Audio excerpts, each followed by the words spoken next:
Yesterday के trading session में वेदांता के शेयर्स 8% से ज्यादा गिर गए थे और इसकी वजह थी एक ब्लॉक डील जिसमें promoter entity twin star holding ने लगभग 1.7% स्टेक बेचा और इस डील की वैल्यू अप्रोक्सीमेटली 2000 करोड़ थी। अब पहली नजर में ये सिर्फ एक बड़ा स्टेक सेल लगता है, लेकिन इन्वेस्टर्स के लिए असली सवाल ये नहीं कि डील हुई है। असली सवाल ये है कि प्रमोटर्स ने शेयर्स क्यों बेचे और टाइमिंग इतनी इंपॉर्टेंट क्यों है। तो पहले समझते हैं एग्जैक्टली हुआ क्या है।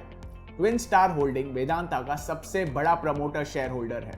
मार्च 2026 तक इसके पास कंपनी के 40% स्टेक था, जो इस सेल के बाद लगभग 38% रह जाएगा। वहीं पूरी प्रमोटर होल्डिंग ग्रुप की होल्डिंग 56.38 थी।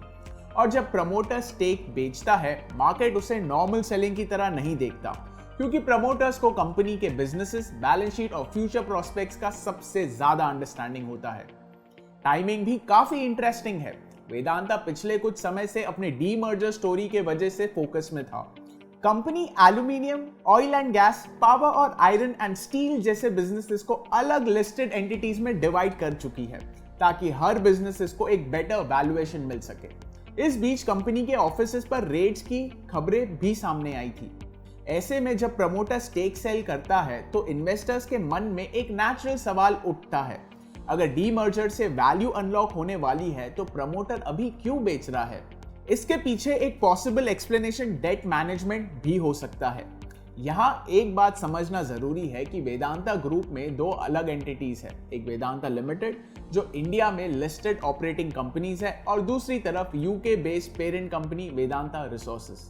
पिछले कुछ सालों में वेदांता इंडिया ने अपने डेट काफी अग्रेसिवली रिड्यूस किए हैं। फाइनेंशियल ईयर 23 में जहां टोटल डेट करीब 80,000 करोड़ का था, वो 26 में घटकर करीब 28,000 रह गया है। इसीलिए अगर इस ब्लॉक डील से मिला पैसा डेट रिडक्शन में यूज होता है तो मार्केट इस वेदांता लिमिटेड बिजनेस पर नेगेटिव सिग्नल की बजाय प्रमोटर लेवल बैलेंस शीट पर रूप में देख सकता है। लेकिन जब तक क्लैरिटी नहीं मिलती, अनसर्टेनिटी बनी रहेगी।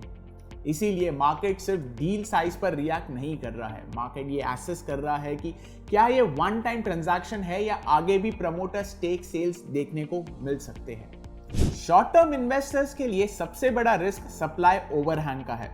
अगर मार्केट को लगता है कि और शेयर्स बिक सकते हैं तो स्टॉक में वोलेटिलिटी बनी रह सकती है। वही लॉन्ग टर्म इन्वेस्टर्स के लिए सवाल यह है कि क्या ये सेल वेदांता की इन्वेस्टमेंट थीसिस को वीकन करती है या फिर ये सिर्फ प्रमोटर लेवल डेट और लिक्विडिटी मैनेजमेंट का हिस्सा है। ऐसी ही इंटरेस्टिंग इनसाइट्स के लिए हमें फॉलो करें। This is Prithvi Agarwal signing off. जय हिंद।